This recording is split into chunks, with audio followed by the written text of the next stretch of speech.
Buenas noches a todos. Vamos a continuar y recordar este gráfico que vimos en una clase de teoría anterior, en la cual hablamos del modo usuario, modo kernel, ¿no? Entonces, en el modo usuario es la llamada a la función y en el modo kernel internamente hacemos referencia a, aquí pueden ver algo como parece una tabla, ¿ya? Lo que en realidad pasa por debajo es que tengo una lista de llamadas al sistema, se localiza la llamada al sistema, se ejecuta la llamada al sistema. Esta llamada al sistema podría acceder a hardware, ¿no? Como el caso, digamos, las últimas llamadas que hemos hecho de ejemplo, para cambiar el propietario de un archivo, cambiar permiso, ¿no? Y esta va a devolver la respuesta y va a pasar al usuario, ¿no? Entonces se hace esa separación de forma conceptual. Modo usuario, modo kernel. Para que esto un poco quede más claro, les voy a mostrar en máquina cómo está organizado esto, ¿ya? Vamos a hacer lo siguiente. Tengo aquí unas notas preparadas, ¿ya? Vamos a...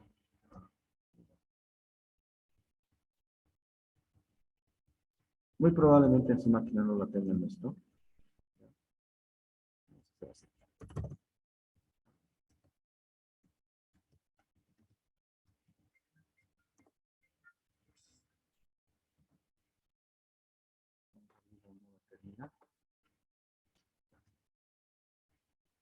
Entonces para esto necesitas tener el código fuente del kernel, ¿no?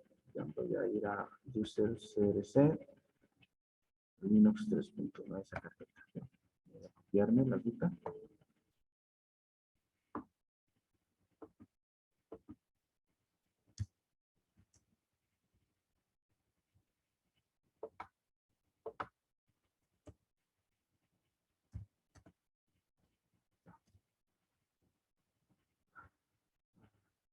Yes. A este directorio arc x86 kernel. Y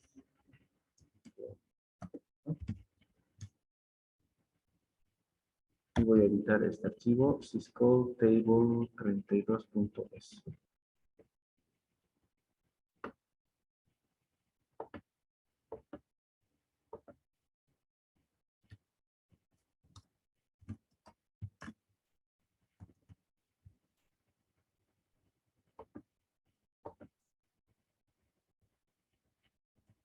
Ya, es este. Ya, entonces aquí está, por ejemplo, la lista de todas las llamadas. ¿Ya? Aquí está una lista. Entonces, tengo una referencia de la llamada en este archivo.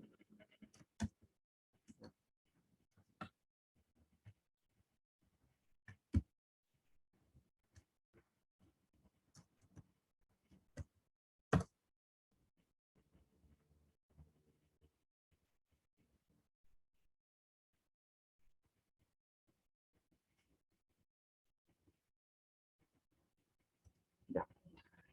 Bueno, en un semestre anterior hicimos como ejemplo al agregar una nueva llamada al sistema. ¿Ya? Y agregamos una llamada como esta que se llama TCO. Entonces, se tiene que colocar una referencia a la llamada en este archivo. ¿Ya? Voy a venir ahora a este otro archivo. Aquí. 76 includes.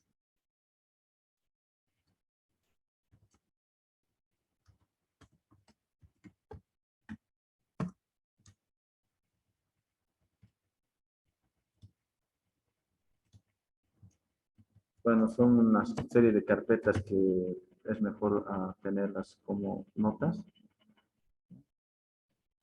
Salir aquí y tengo que editar el archivo en ISPEC 32H.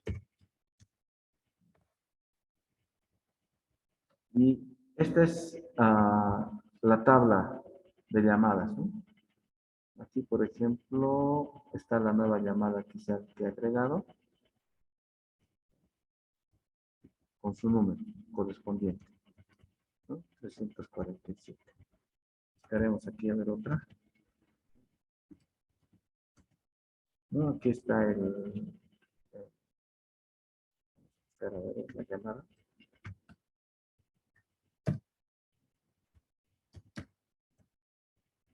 Aquí está, por ejemplo, la llamada para crear un directorio en Mecadil, que es la número 39. Entonces, esto está haciendo referencia a este gráfico, ¿sí? Entonces, yo llamo, por ejemplo, a la función mkdir. Entonces, internamente va a revisar qué número de llamada corresponde, ¿ya? Esa es la particularidad de las llamadas al sistema, ¿no? En el caso específico de un sistema operativo tipo Linux. ¿Ya? Yo sé que, bueno, desde un punto de vista así, alto nivel, tú lo ves como una función, ¿no? Como un procedimiento, como hemos visto, ¿no? Al final, en el código, ejemplos que hemos visto, llamo a mkdir, le doy una cadena y se ejecuta, ¿no? ¿Sí? Pero conceptualmente se habla de un modo usuario y modo kernel, y se habla de modo usuario y modo kernel porque una vez que se hace la llamada, lo que tiene que suceder por debajo es localizar la llamada en este archivo, encontrar su número de llamada, ¿ya? Y después ejecutarlo, ¿no? Entonces, esa particularidad. Por eso hablamos de esto, ¿no? De pasar del modo usuario a modo kernel, ¿ya? Encontrar en una tabla, que es ese archivo, el número de llamada que corresponde, se tiene que ejecutar la implementación de la llamada al sistema, bueno, en este caso es la función open, en el ejemplo sería el mkdir, y después tiene que retornar un valor, ¿no? Tiene que hacer una operación. Entonces, eso es, ¿no? Entonces, si quisiera agregar una nueva llamada al sistema, lo que se tendría que hacer es, lo que se tiene que hacer es, al final,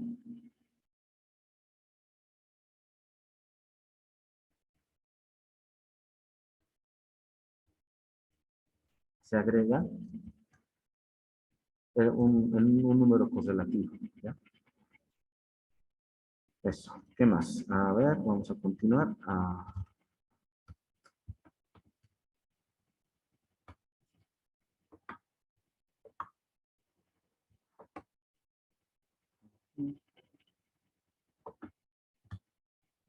Vamos a poner un momentito pausa. Lo pasado aquí.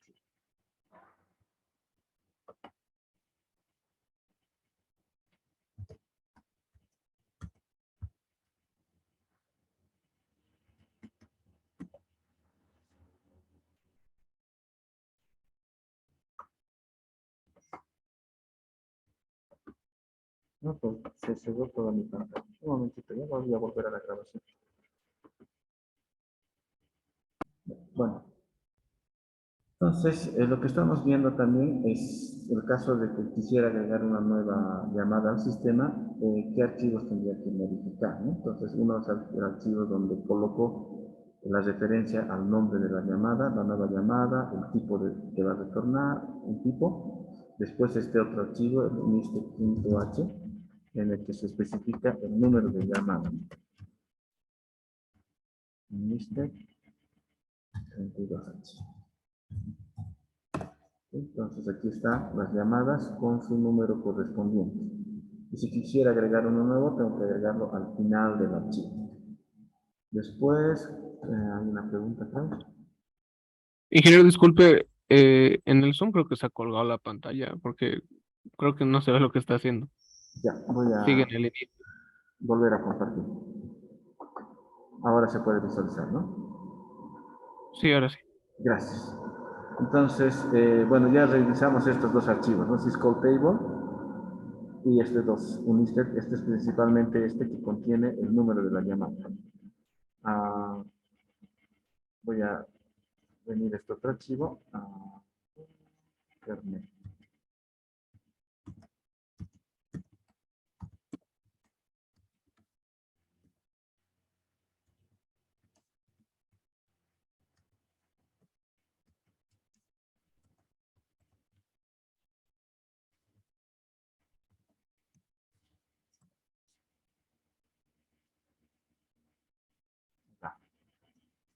En esta carpeta es donde, bueno, se va a colocar el código fuente de una nueva llamada al sistema. ejemplo, pero tenemos, por ejemplo, uno de los que viene aquí. ¿No? Por ejemplo, en cualquiera de estos, ¿no? ¿Sí? Entonces, aquí está el código fuente. ¿Sí? Entonces, si quisiera agregar una nueva llamada al sistema, entonces tengo que poner en esos archivos anteriores la referencia a la nueva llamada al sistema y el código fuente en esta carpeta de lo que va a ser mi llamada al sistema, ¿no? Entonces, la función que va a ser mi llamada al sistema. Después, ¿qué más prosigue? Es este otro archivo.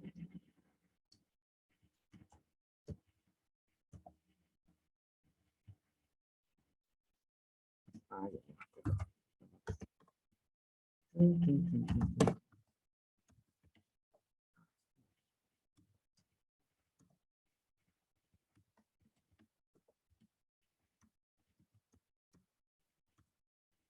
Está. No sé. ¿No? Entonces, es un ejemplo simple, ¿no? Que solamente va a ser un print nada más, ¿no? Pero aquí puede ir un código ya a que haga alguna función específica, ¿no? Y, y bueno, está aquí en el kernel o el código de distintas llamadas al sistema, ¿ya? Entonces, sí que lo estamos viendo esto desde dos puntos de vista, ¿no? Uno, para poder entender, digamos, cómo se organizan las llamadas al sistema, en qué archivos están las referencias a las llamadas, en qué sección está el código fuente, y también desde el punto de vista de que si quisiera agregar una nueva llamada al sistema, tengo que agregar las referencias en esos dos archivos anteriores, el código fuente en esta carpeta, ¿ya? Y después tengo que editar este otro, input Linux.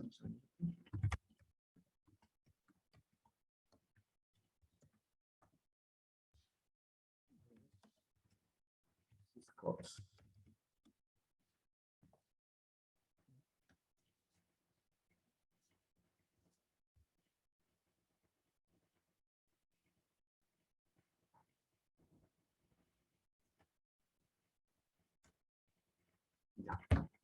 Se agrega aquí una referencia también a la nueva llamada al sistema y las anteriores también están en este archivo. Sí, bueno, mi nueva llamada al sistema se llama sysTCO, la de ejemplo que estoy mostrando. Y este otro archivo más se agrega. Y después de esto, lo que se hace es compilar el kernel, ¿no? Que no lo voy a hacer ahora, con el comando makefile. Después hay que hacer un make menu config, make image para crear la nueva imagen, make modules install, make install, o sea, en realidad lo que se hace después es recompilar el kernel de Linux, ¿no? Recompilar el kernel y configurar para que utilice el nuevo kernel, ¿no? Entonces, esta es la secuencia de comandos que se utiliza, ¿no? Para poder reconfigurar el kernel, ¿ya? Y después va a estar disponible mi llamada al sistema, ¿ya? Entonces, bueno, no, como les digo, no voy a ejecutar ya todo esto. Simplemente es como ejemplo ilustrativo de lo que se hace si quiero agregar una nueva llamada y a la vez también toda la estructura de una nueva llamada al sistema, ¿no? Los archivos en los cuales se está haciendo referencia.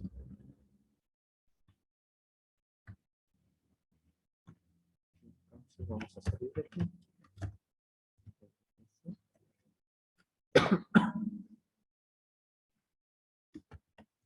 Y esta es una prueba, digamos, del uso de mi llamada al sistema, ¿no? Otra forma de llamar al sistema es usando la palabra syscall y el número de llamada al sistema, ¿ya? Por ejemplo, bueno, en mi caso, sí que este es ejemplo. Este ejemplo vamos a compilarlo. Es 1.c.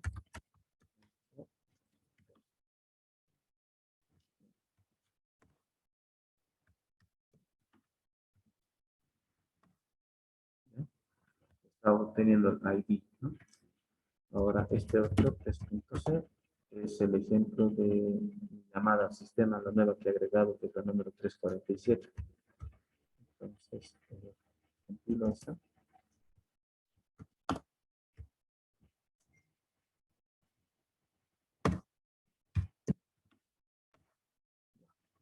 Y bueno, para ver esto es...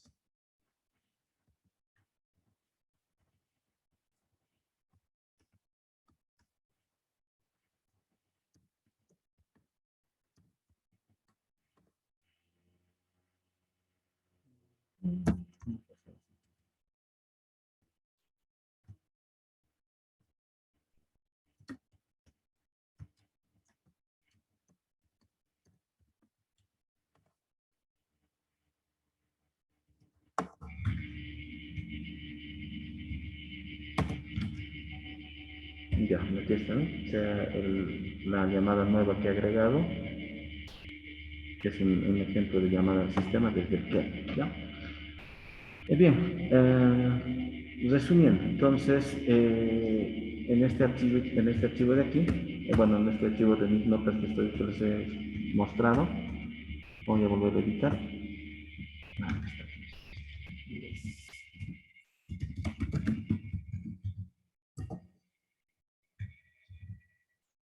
Ya, entonces, las llamadas al sistema están en este archivo, como el nombre de la llamada al sistema.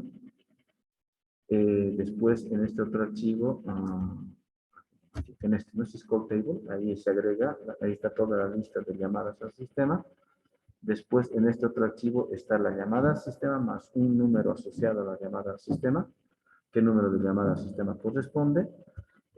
Si quiero agregar una nueva llamada en esta otra carpeta, coloco el código fuente de mi llamada al sistema, lo que va a realizar, ¿ya? Y después se hace referencia en este otro archivo para que al momento de compilar, de compilar el kernel se genere se compile también una nueva llamada al sistema, ¿no?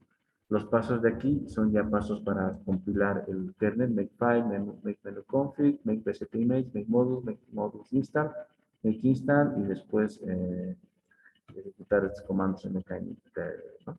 ¿Sí? Entonces, como pueden ver, esa característica tienen las llamadas al sistema, ¿no?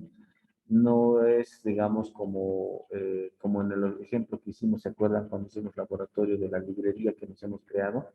¿No? Una librería ejemplo, no leí un mensaje, que yo lo podía compilar e incluirlo, ¿no?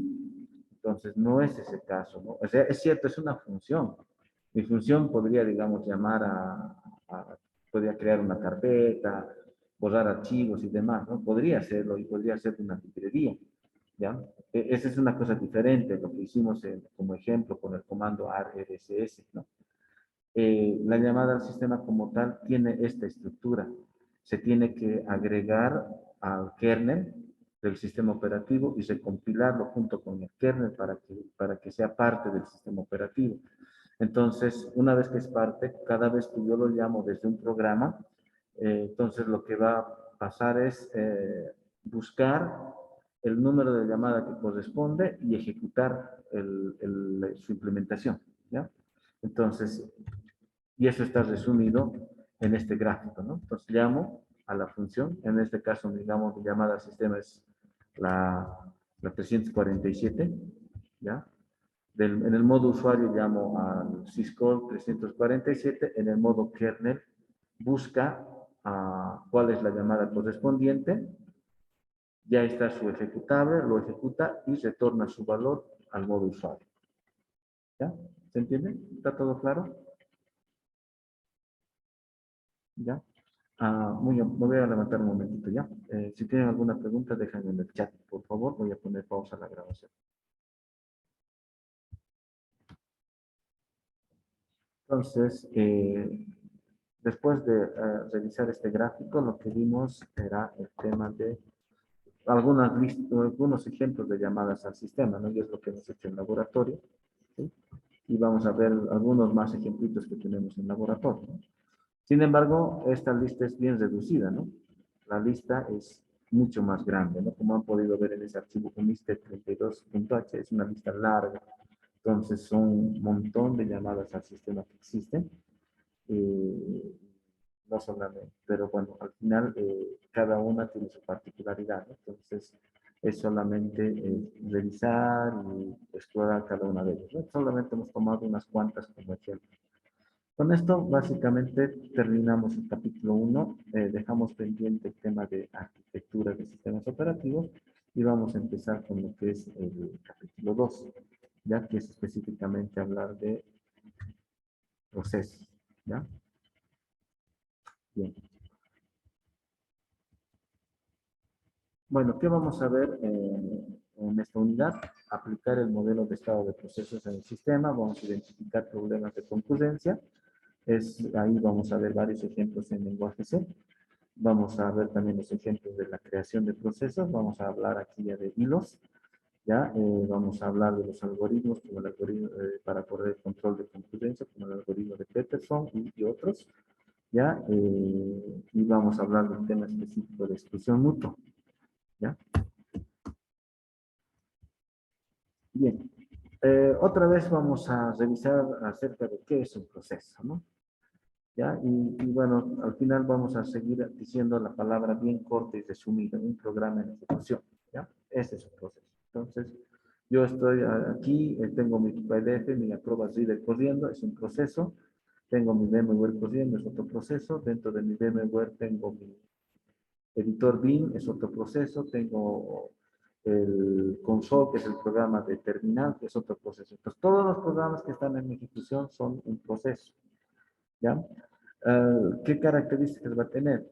El contexto, ¿no? Es decir, va a tener una estructura de datos, ¿no? Entonces, eso le va a caracterizar. No es simplemente un programa que está corriendo, sino que ese programa que está corriendo tiene una característica que está asociada a una estructura de datos donde va a tener un identificador, va a tener un estado, va a tener otros parámetros, ¿no? Como memoria, hora de inicio del proceso y demás parámetros, ¿no? Muchos de estos parámetros o datos que están en esta estructura me van a ayudar para poder determinar la continuidad de un proceso, es decir, cuando un proceso lo pongo en pausa, pueda continuar posteriormente, ¿no? Esto vimos vamos a volverlo a revisar esto, me refiero desde el punto de vista de comando. Voy a abrir, por ejemplo, aquí PowerShell, ¿ya? Sí, lo vimos esto cuando hicimos a alto nivel todos los componentes principales del sistema operativo que les comenté en la clase de teoría, que iba a ser parte del estudio ya a más detalle a lo largo del semestre, ¿no? Como el caso de memoria, sistema de archivos y en este caso procesos, ¿ya? En el caso, digamos, de Linux, de Windows, puedo usar el PowerShell para poder correr la tabla de procesos. Puedo usar un comando para mostrar la tabla de procesos, ¿no? Entonces, ese es el término más común que se utiliza en todos los sistemas operativos, ¿no? Y al final, como vimos también en estudios anteriores, es Windows o Linux, ¿no? Casi todo está, no hay más. O sea, hasta nuestro Android puedes instalarte una terminal y ejecutar un PS para ver su tabla de procesos, ¿no? Hay un concepto asociado que es la tabla, ¿no? Donde cada proceso tiene datos, ¿no? Y en este caso varía. Aquí, por ejemplo, vamos a revisar. ¿Ya? Esto es lo que Windows tiene, ¿no? Para cada proceso. Proceso, su identificador, su CPU, working set y otros datos más que lo maneja Windows de esa manera. Ahora, en el lado de Linux, vamos a venir aquí. ¿Dónde estás?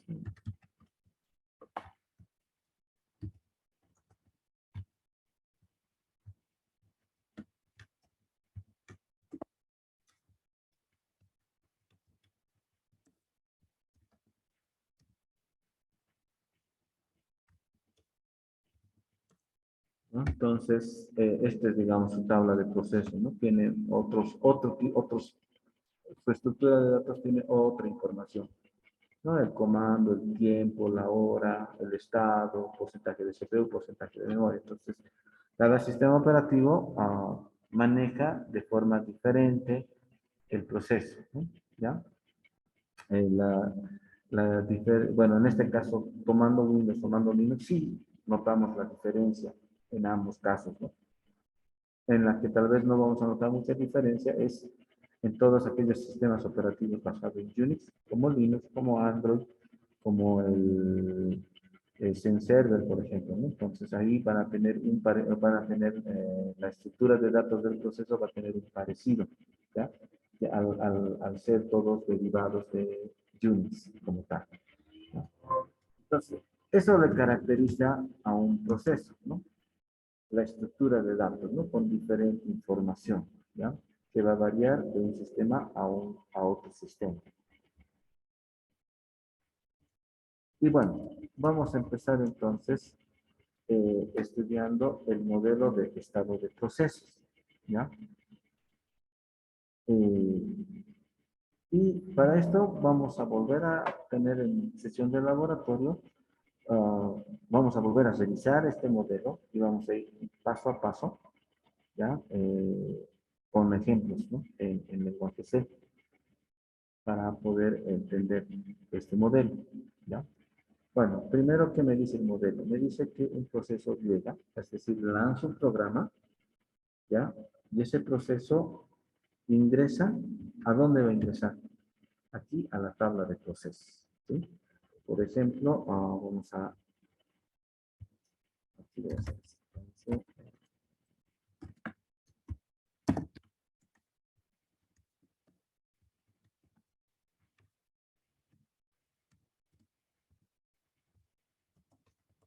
Bueno, por el momento no sé,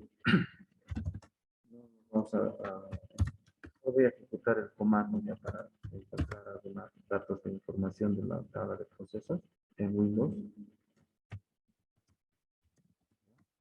No vamos a entrar en detalles acerca de PowerShell como tal. Está mal el segundo word.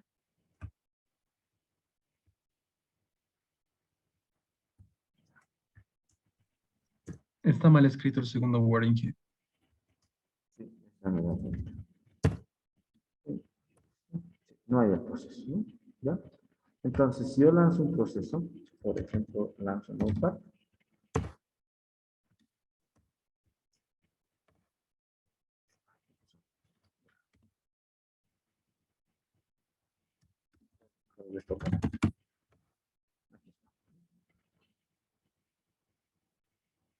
entonces aquí está el proceso. ¿Qué es lo que ha sucedido? Se ha lanzado el proceso ha llegado y se ha agregado a la tabla de procesos. Entonces, y eso pasa lo mismo en Linux, ¿no? En Linux vamos a irnos a nuestro terminal en Linux. Si lanzo el xterm, aquí está aquí, voy a hacer lo mismo, casi similar al otro, ¿no? Y voy a buscar aquí el proceso xterm.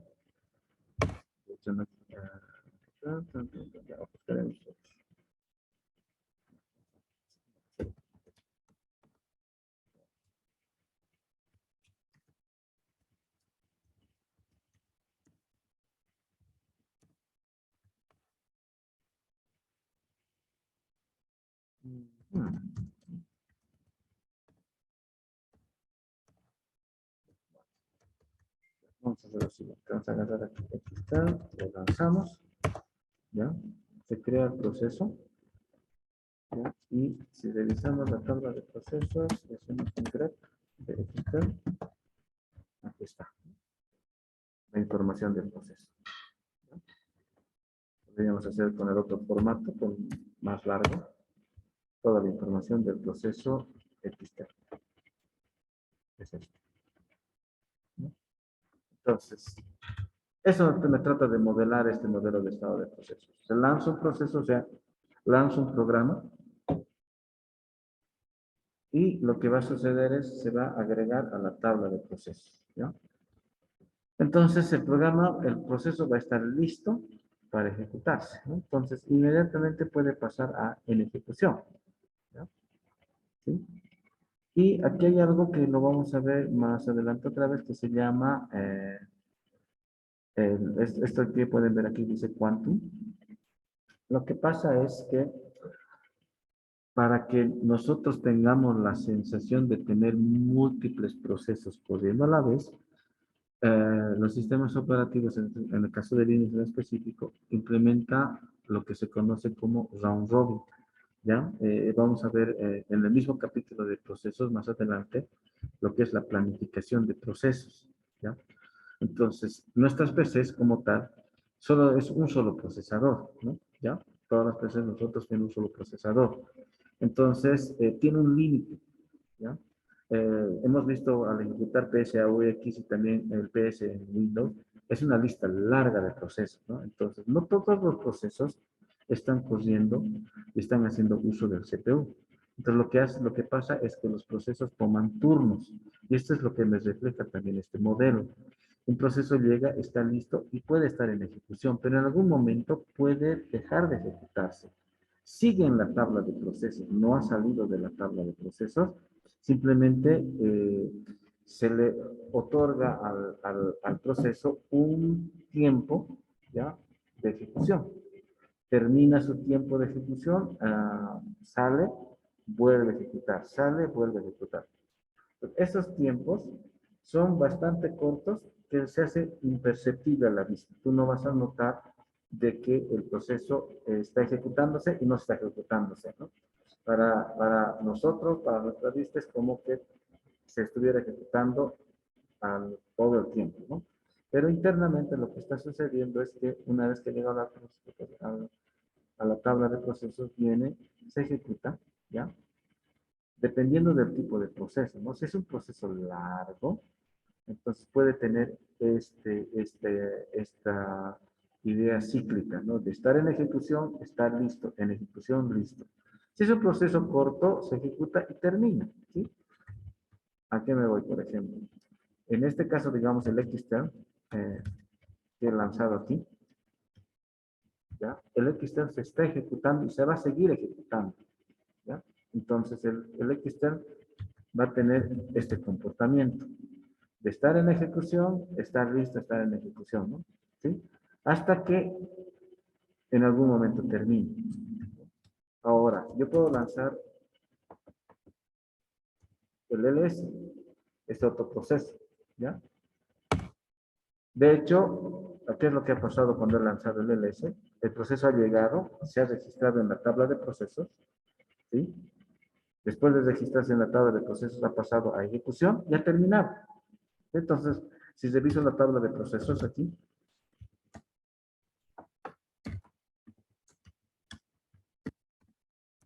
el proceso ls no está, ¿sí? Simplemente está la referencia al comando grep que ejecutar, nada más, ¿ya? Entonces, eso también me está modelando esto, ¿no?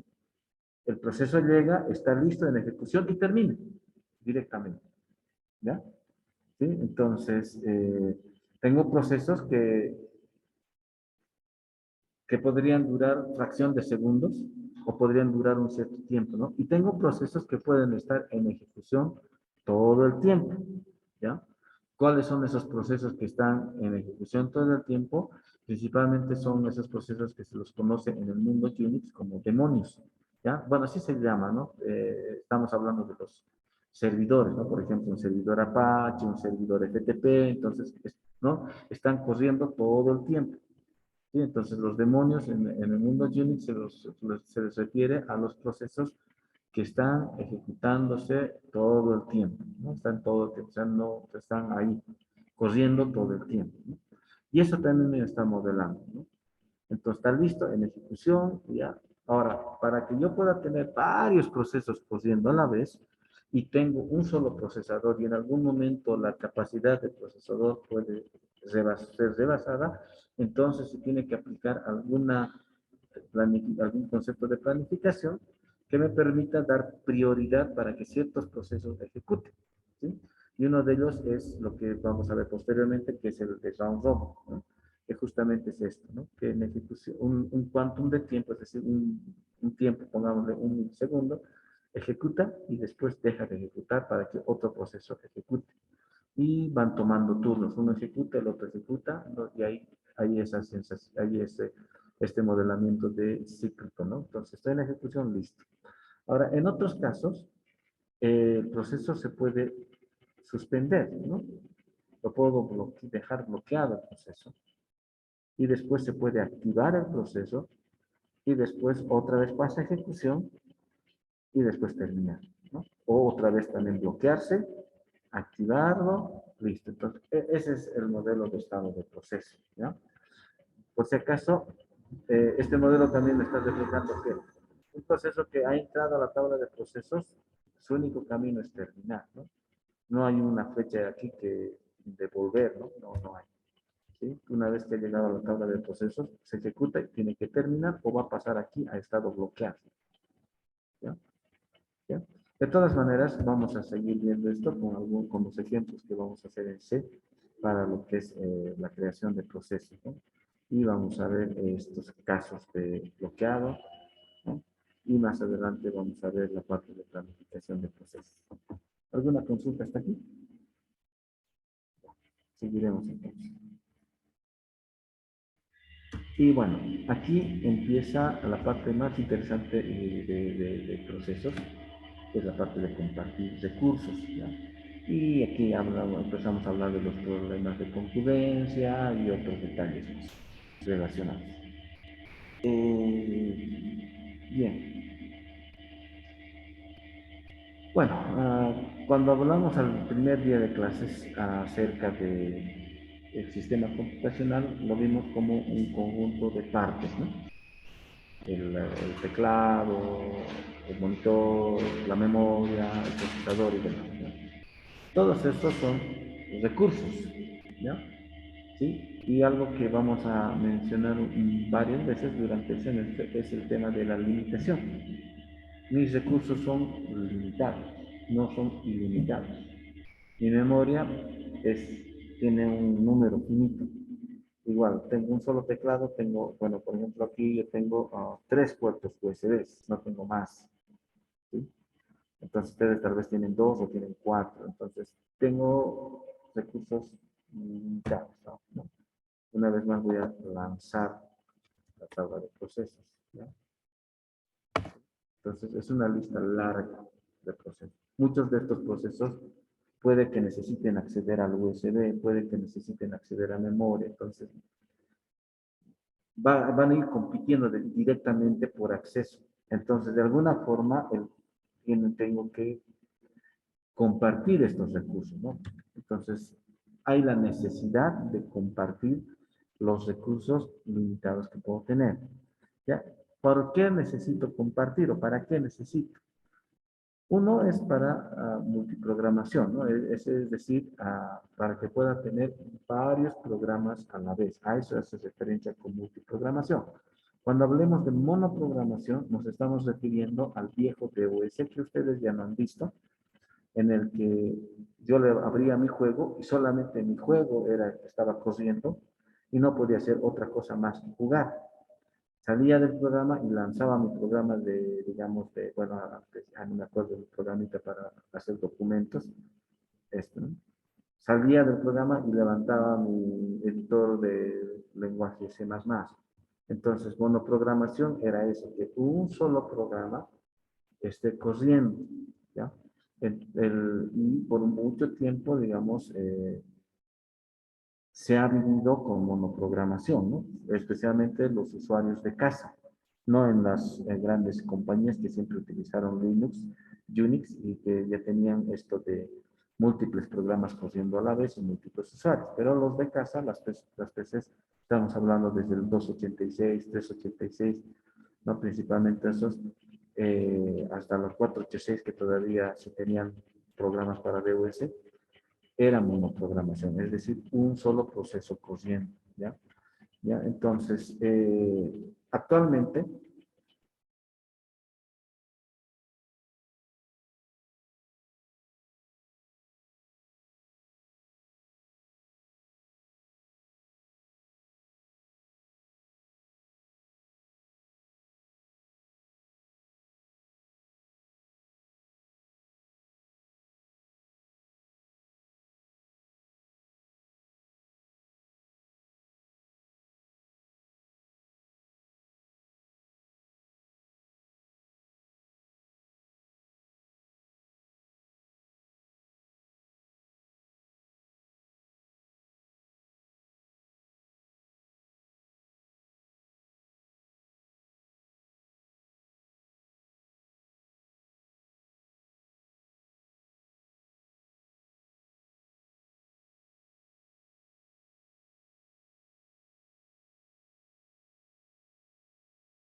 Inge tiene el micro apagado. Bueno, para terminar la clase, ¿no? Preguntándonos para qué compartir recursos. La primera razón es para que pueda tener múltiples programas corriendo a la vez, para colaborar entre los distintos procesos y al momento y al tiempo de compartir recursos surge un problema. Y el problema va a darse cuando dos o más procesos van a entrar en conflicto por querer acceder al mismo tiempo a un recurso compartido, ¿no? Entonces, el ejemplo que podría decir es, ¿qué pasa si yo tuviera una sola entrada de USB? ¿Sí? Entonces, tengo múltiples programas y en algún momento puede que dos o tres programas quieran escribir en el USB, ¿no? Entonces, ahí empieza el problema y es algo que vamos a ir revisando en la teoría y también en la práctica y estudiando estos problemas que ocurren al momento de compartir recursos, ¿ya?